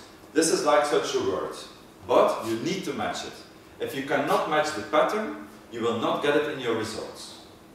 So you first need to match the pattern, and next we can find results. Yes? For the reverse thing, where can you find these profiles? How do you search for them? in the FAM database, for example. Now, normally, it's not very useful to just search for a profile. So if you're looking for a homologous sequence, we're going directly to the next step. So we do delta blast because RPS blast is integrated in delta blast, which is more useful because this is what we want to do. But you can search on the FAM database with a query using RPS blast for a profile. This is possible. So delta blast is a very useful method. It's a very sensitive method to detect these diverse sequences. You can try this on NCBI if you go to protein blast and you use HBB and you use delta blast against the human RefSec database, you will find, for example, neuroglobin. You cannot find it using a simple blast P. The advantage, you have a larger, more complete possum than you have with PSI-BLAST because PSI-BLAST is limited to the size of your query. If you just chose a member of the globin family that is very small, you can only have a profile that is that length. Here, you will get a profile that is bigger because it has to include all globins. So this has a larger, more complex possum. Also, more information is stored because there already the exercise was made to find all globins. It's more simple, more sensitive than BLAST-P and PSI-BLAST. It is fast. Most of the times you only need one iteration, so you don't need to iterate over and over again as we need to do with PSI-BLAST. And it produces a better quality alignment than BLAST-P, because we also allow this variability. With pattern initiated blast, we do this because we see in some protein families that there are some regions, some motifs we can call them, that are very conserved. For example, some kind of binding pocket or some activity center in a protein. And these patterns that are present in all, also distantly related proteins, we can call them signatures. If we know that we can find the pattern, we know that we're looking at the correct gene family. Therefore, for us, this gives us a lot of biological significance. We know that our protein needs to have the pattern. If it is a homologous protein, it needs to have the pattern. This is, of course, different from statistical significance, because statistical significance does not take into account these important motifs that can be structurally or functionally important for our protein, or for our protein family. A different type of sensitive method to search for homologous sequences is called hidden Markov models. Hidden Markov models are not that easy, they are rather complex, I can say, and these are probabilistic models, giving us the chance for a transition, match, mismatch, and so on, at a given position in the alignment. This looks a little bit the same, so with PSI-BLAST we create a possum, which is a position-specific scoring matrix. Here we have something that is very similar, but not with scores, but with probabilities. So here we have a very probabilistic model that gives us the probability of matching that sequence in the database, starting from a query. So we have a query, what is the probability that we will match? So it gives us the likelihood to match a sequence to a model. PSI-BLAST is not an actual probability model, it's a scoring model, a scoring matrix. Hidden Markov models are probability models. Applications that we have, this is the same as for PSI-BLAST, so it is possible to search with a protein against a profile database. Here the profile is called a hidden Markov model, or you can do it the other way around. You can search with a profile against a sequence database. So this is like PSI-BLAST or PS-BLAST, but for hidden Markov models. It's the same. Also, these hidden Markov models can be found at FAM and SMART databases, so there you can find these models. There's something special about these hidden Markov models, and it is that it's actually a hidden Markov model is a series of states with probabilities. So we have a series of states, and actually if we have a sequence and we want to match that sequence in a model, we try to actually fill these states. Normally a query follows these main states, being you start here, you go from this residue to the second, or we can call this the first residue, the second residue, third, fourth, fifth, and then we end. So this should be our query. But of course, if we match something in the database, it is possible that our query looks different, or that the target looks different. And therefore, they don't only have these main states, where you can have, of course, alterations. You can have an alanine, a valine, a leucine, an isoleucine in these main states, but you can also add something. For example, I don't match anything, but I have an insertion or deletion. So in a probability model like the Markovs, I can also provide you with an insertion, or I can provide you with a deletion. And in this way, for example, jump from main state 1 to main state 3. Or from main state 1, insert 3 nucleotides or 3 amino acids and then go to main state 2. And this is not taken into account with position-specific scoring matrices. So with the POSSUM, we don't have the possibility to insert or delete something. If we have a query and we have a hidden Markov model, we try to construct the path in that hidden Markov model. Every arrow that we have gives us a probability. What is the probability of going from amino acid 1 to amino acid 2? And what is the probability of observing that amino acid 2? And these are some emission probabilities. So it's a very complex path that we have with this hidden Markov model, containing both transition probabilities, so the arrows that we see, or the emission probabilities, the probability of observing a residue at a certain position. More than that, you don't need to know about hidden Markov models. So if you know this, that there are different types of states, we have main states, we can do insertions, deletions, we follow a path through the hidden Markov model, we have the possibility or probabilities of going from one state to another, which is a transition probability, and we have a probability of observing something at a state, which is the emission probability. This is sufficient. It's a little bit fast, but it's on record. So you can have a look at it over and over and over again. I'll put a flag in the video of where to find it. That's not true, I will not do that. I don't put any time into that. I just got the beginning and the end and I put it online so that you have it. And that's it. The only thing for today is to actually make an exercise. The first exercise is normally rather fast. It's a fblast search using the pattern. Second one is a little bit slower. It's a psi-blast search, which is actually slow. If we have some time left, we can try the delta blast. You can make an exercise for the delta blast. Let's try the first one. Phi-blast. In some later chapters, we will have a look at multiple sequence alignment, for example, so to create these columns of homologous residues, and there you should be able to create your feed pattern for your own. So you should be able to construct these types of feed patterns from a multiple sequence alignment.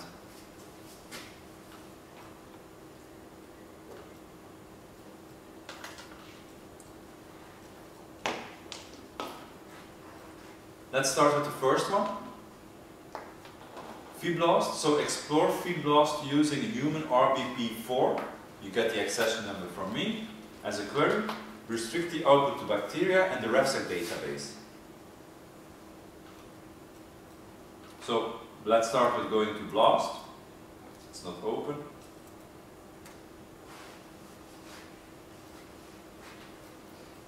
NCBI blast. Phi-blast, psi-blast, delta blast are all derived algorithms from not all blast possibilities, but from the blast P algorithm. So this will not work for blast N. It's not possible to create a position-specific scoring matrix for nucleotide sequences, because we only have 4 different types of nucleotides. And there's no biological rule why this should be an A, C, G, or T. For protein sequences, this is possible. So we start with protein sequences. I can paste my accession number here. So I copy this, NP number, copy, paste. I need to restrict my search to RefSec, to bacteria.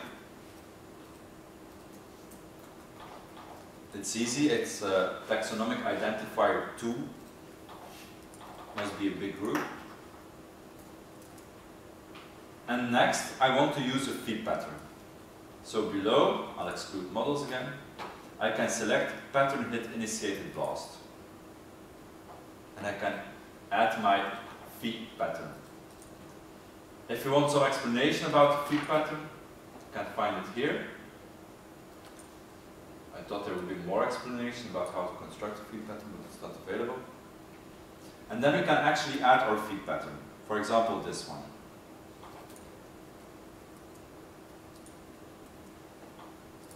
What does this mean?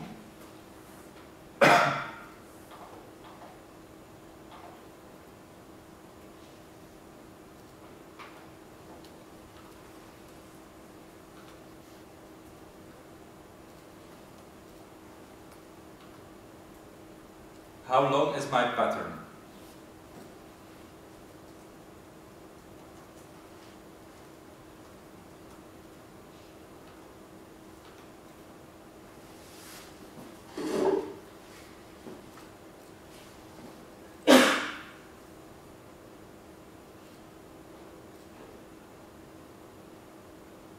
Do you have an idea about the size of this pattern?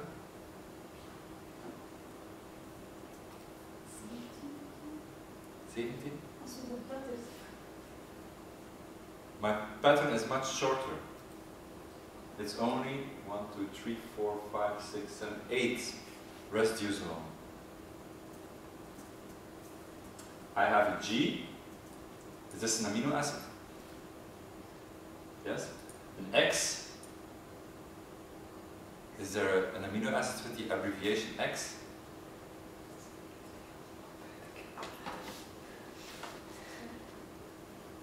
No. Should we know this? You can look at it. You're allowed to look at it. X does not exist. So there's no amino acid with the abbreviation X. This means if I provide an X,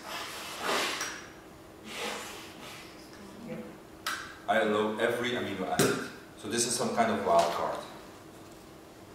W, tryptophan, it's a special one. And then we have Y and F, but they are between square brackets. What does that mean? One of the two. One of the two, yes. So if you place something between square brackets, this means that you have multiple possibilities, but you only have to match one. Then again an X, and then again here, I have a lot of possibilities, but I only need one of these.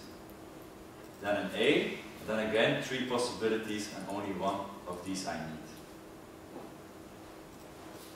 Show results in a new window, blast. I can do the same for the second pattern. What's different about the second pattern? It's for the same gene family or protein family.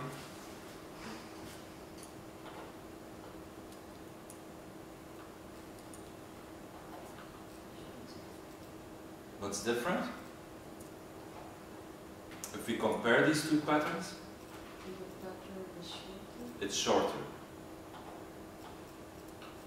If I think about a shortened pattern, I think that I can match more results. This is my opinion. If I have a shorter pattern, I allow more variability besides the pattern, and I should match more results. Of course, if the rest of the pattern is biologically important, I lose this significance. What else?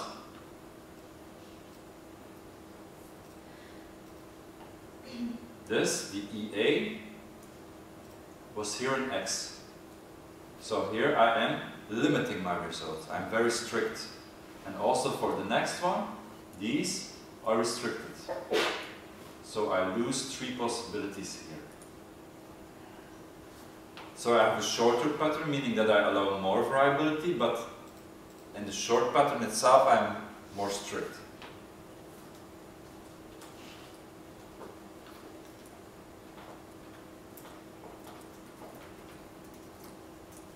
It was already pasted. And also this I can blast. And it does take some time. If you make the exercises for this chapter, you will need some time.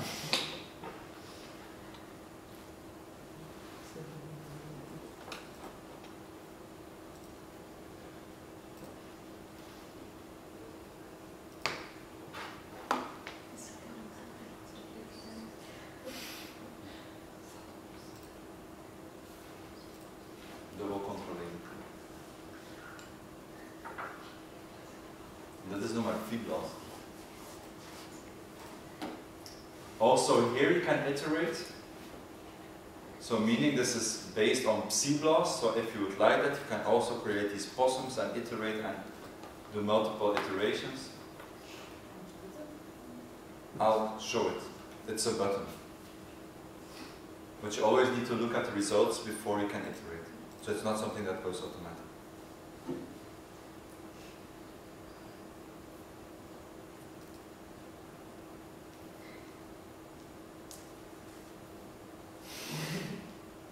Best wishes, by the way.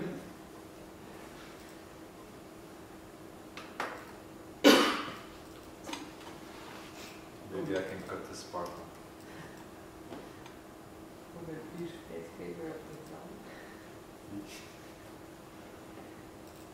Wat zal niet geld in de psi-blaas of zo zijn?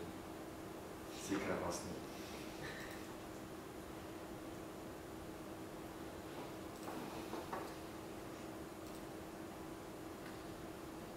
Op het onderwijs vroegen ze op dat ze mochten kaarten ondertussen. Dat is niet goed. Ja, nog veel die kaarten, dat is echt zo. Ja, dat is echt. Plots. Maar om ze na een pauze weer een hang te krijgen, dat zal echt niet stoppen.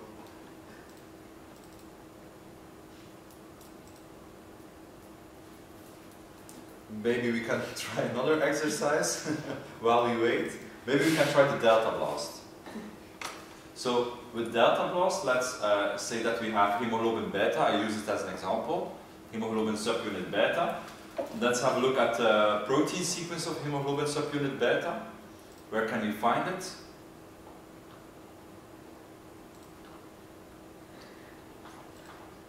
This should be something that is very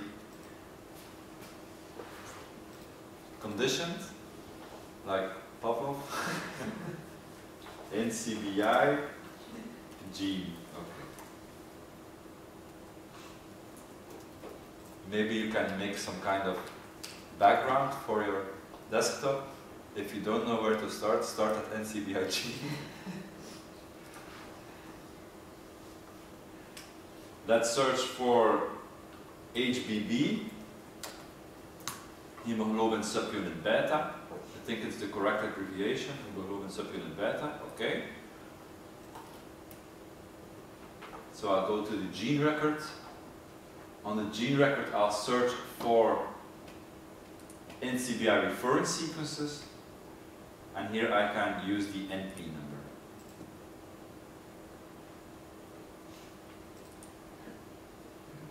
There was a problem with the search. No significant similarity found.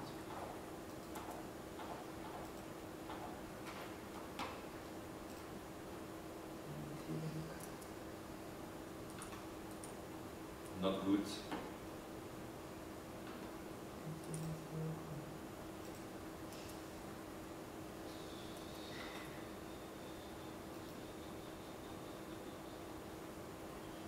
Let's include models.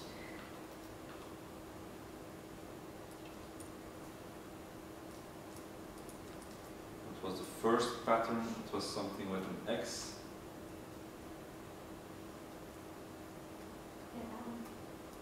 Yeah.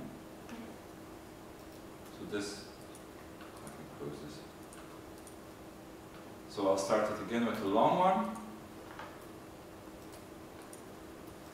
Then I'll try this again with the short one, which is not with the X, it's with the EA. And let's hope that we'll find some results now. It's strange that it does not find any results. So, hemoglobin subunit beta is my... Ik heb een keelontsteking. 147 amino acids. We can use this for blast, so we select run blast. Then you are redirected to protein blast. Let's first try to blast this against RevSec protein in humans, Homo sapiens. exclude models, and the regular BLAST-P program. So here we will not change to another algorithm, so we'll start with BLAST-P and have a look at how many related globins that we can find in humans. So for NP, my beta globin, RevSec protein, Homo sapiens, exclude models, BLAST-P, BLAST. And now I will do the same, but I will use the delta BLAST. So this is the domain enhanced lookup time accelerated BLAST. So it's almost the same, but instead of BLAST-P, I'll use delta BLAST. I select BLAST, and then we can try to compare these results.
Heeft geen zin.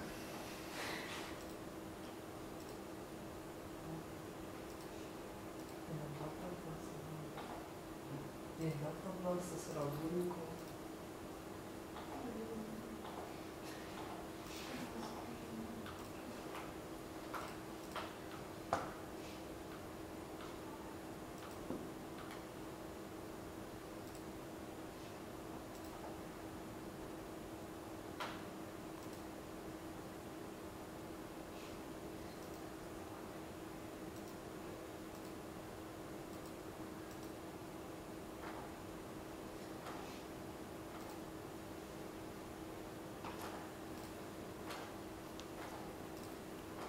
Welke module start er hierna?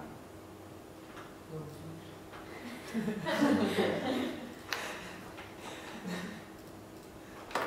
is R, denk ik.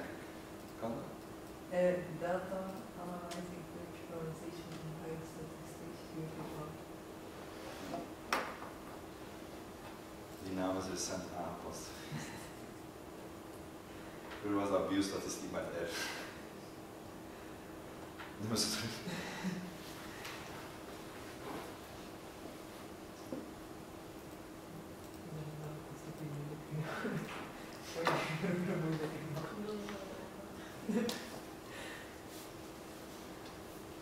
Allee jong.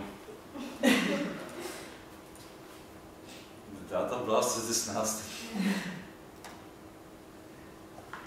We can already have a look at the datablast. So I started with my hemoglobin subunit beta. I can see this is actually the second match, which is strange because my first one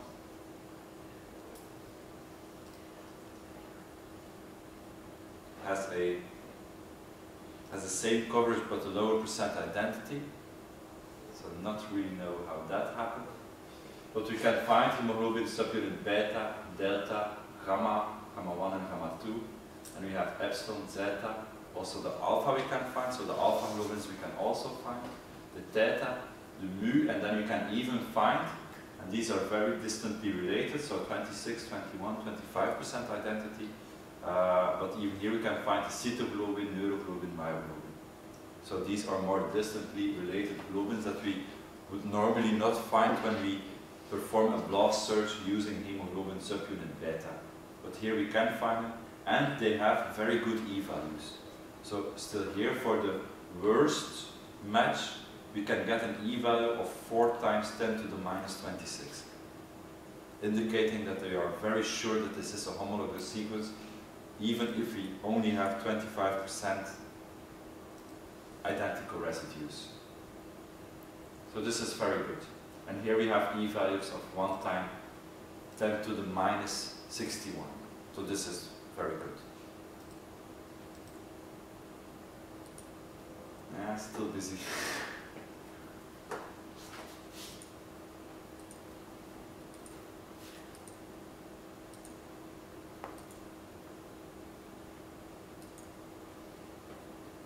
This is not normal. Normally you should not wait 6 minutes or more for a simple blast peak.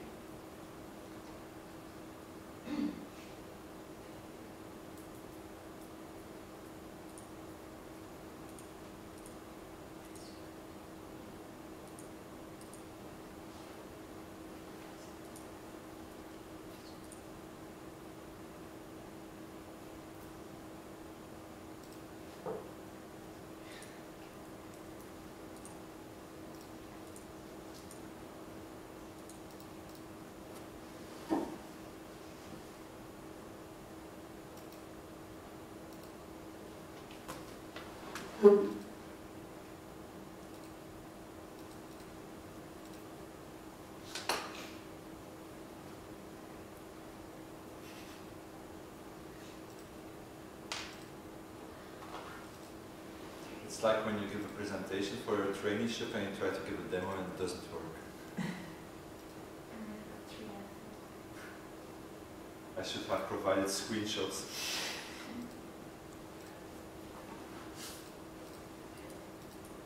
Ah, it's there. So these are the results for my delta blast. With delta blast I can find these distantly related proteins. If I go to my blast P search, you can see that the number of hits is limited. Some have high score, some have a lower score. I can see my beta, delta, epsilon, gamma, even my alpha, zeta, theta, mu, but I cannot find the other ones. So my neuroglobin, my myoglobin, my cytoglobin, or what was it? Cytoglobin, yes, I cannot find them with a simple blast P. So in this way, it's faster than blast P, we can say now. And it can find more distantly related sequences with confidence. So this is good. I think this is a nice example because the globin family is very large. And it's a lot of different members. Let's have a look here. This is still busy. Should we try the second exercise? So perform a blast P search using HIV-1 pol protein as a query. Look at the taxonomy report to see which viruses match this query. Next, repeat the search using several iterations of psi-blast. Several iterations means more than one. Compare the taxonomy report to that of the blast P search. What do you observe? Are there any non-virus sequences detected in the psi-blast search? Okay, let's try this. I'll reset my blast page. Is it reset? Yeah, it's reset. I'll use my accession number of the HIV-1 pol protein. HIV-1 pol protein.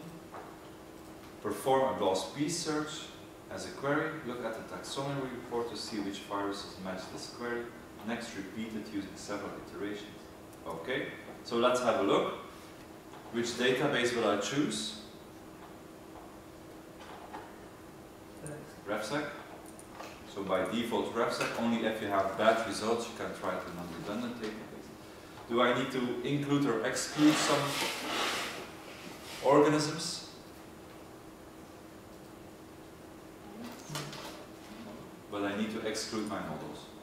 I'll select psi-blast, and as a first point of view, it looks similar. So nothing changes, you don't need to provide a pattern on. So other options, it looks like you just perform a BLAST piece search. Also when you go to the other, yeah, you have some extra options here. Normally you don't see them, you don't need to change them. So we select BLAST.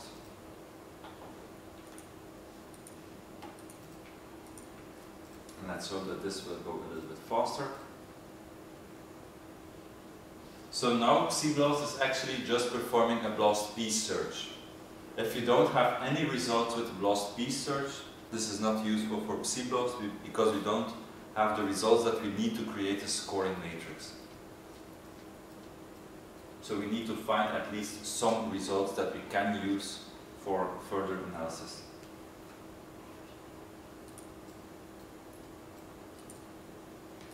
It's already busy for 11 minutes. Does someone already have results? No? And normally FeedBlast is not that slow. It can belong in significance. You get models, well, I mean, you can present. Sorry?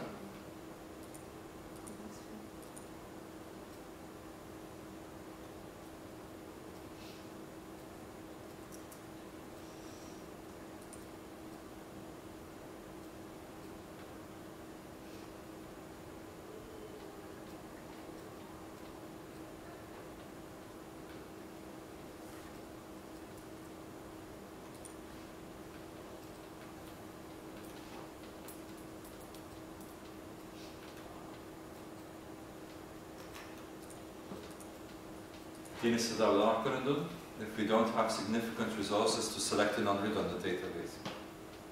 To have a look if we can find some results there.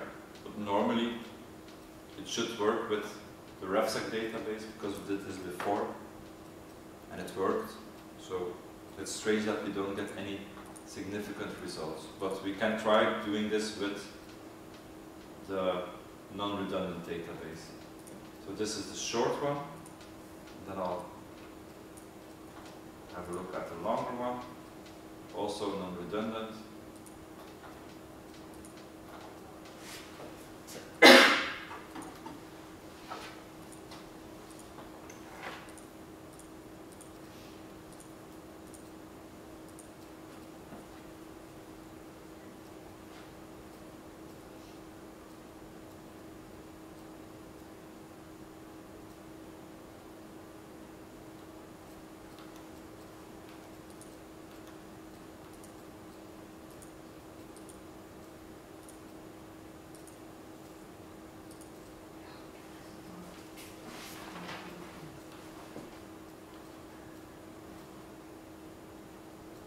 If you are tired of waiting, you can also try other web browsers.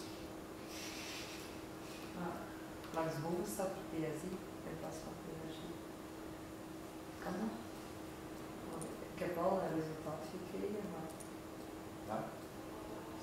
voor die blast met PHI heb ik al FeedBlast? ja, FeedBlast heb ik wel een resultaat gekregen, maar van boven staat er dan dat psi is. Dat is normaal. So it's normal that you get on top of the page results for CBLAST because FeedBlast is a derived version, deduced version from CBLAST. So now you can also iterate if you would like that.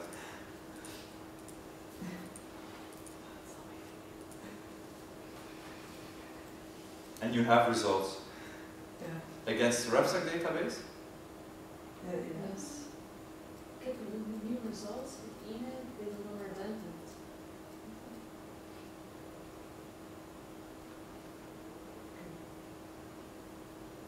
Something strange is happening. Hoeveel? Ja, dat is dat patroon. If you go to below to the alignment, you will have some percent identity. Wow.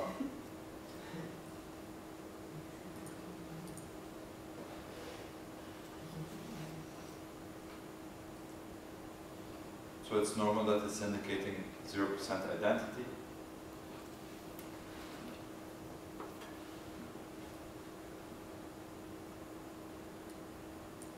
So here we have some results. I don't know for which pattern this is. It's also nice to remember. These are quite long results but have a low score. And this here again. Oh, so they're coming through. So I can stop these. So this is still for the RefSec database. I have some results. These are all lipocalin proteins that I have. Some are multi-species lipocalin proteins. They have a coverage that is between 40 and 85%, approximately. Yeah, approximately. They have E-values that are not that low. And as you can see, this is not 10 times or 2 times 10 to the minus 60. This is 5 times 10 to the minus 3. So it's not that much, but they are significant. As you can see, on the right there is a column, and this column indicates if you would like to use this for PSI-BLAST. So it is possible to perform a PSI-BLAST iteration using the Go button. Also here, normally for every position, we create a position-specific scoring matrix, but not at the position of the pattern. So the pattern stays the same. You must specify the pattern that you provided. So this is left out, and then you can specify this here. Normally you will also find bad results, which are not sufficient. So here it places an automatic E-value, which is rather high. And then normally below you will find the actual alignment. Here you can see the percent identity is not 0, so it has a high percent identity. This is for the best match. And you can see where the pattern is indicated. It's indicated with stars, so this has to be an exact match. These are 8 characters, meaning that this is the long pattern.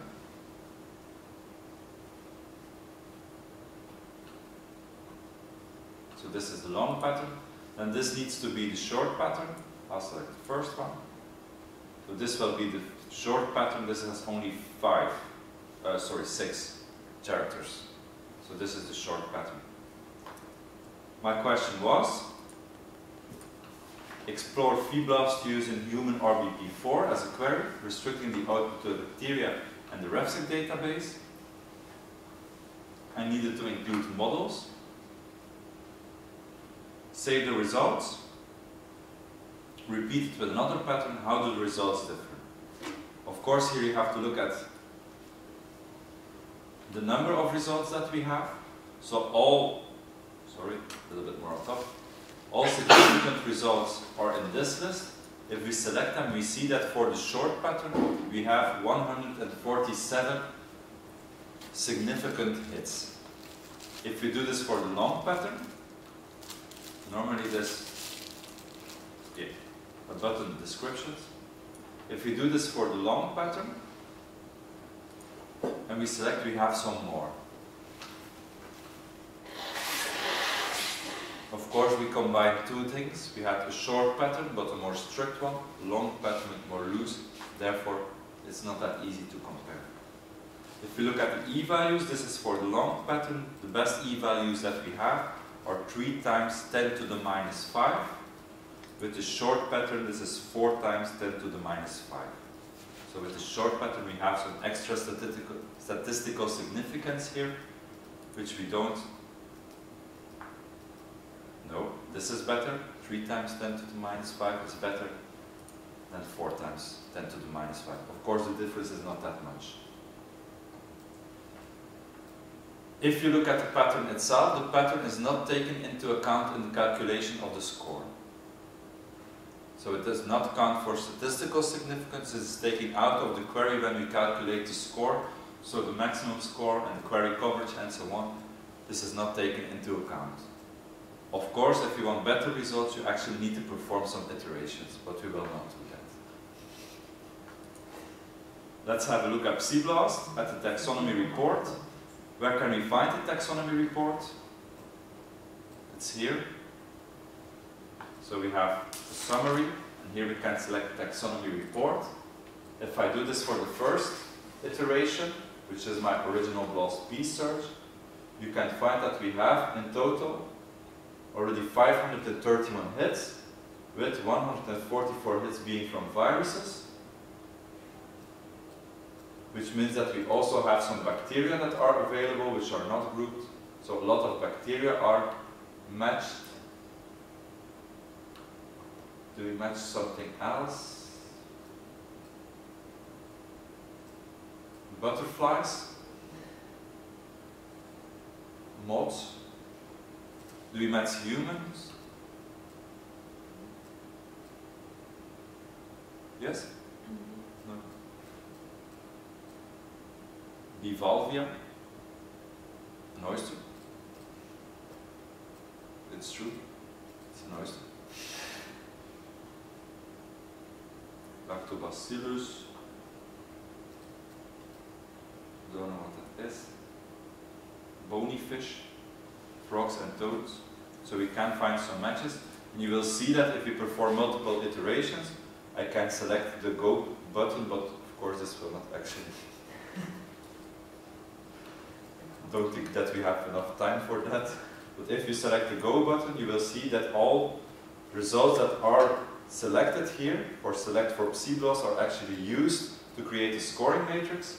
Then we will get again the results, and if you have new results, they will be indicated in yellow. So new results will be indicated in yellow in the results list, and this way we can actually see if there is new information available for us, because this will only take the top 500. After some iterations, it is possible that we will not get any new results anymore. That's possible. And then of course it's not useful anymore to repeat the iteration process.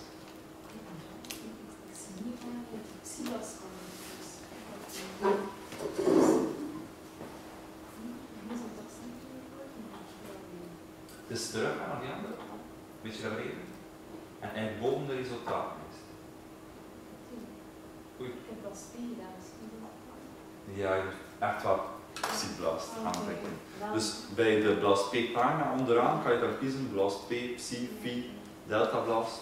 Dan heb je echt wel PSI-BLAST aandoen. Okay, let's stop here for today.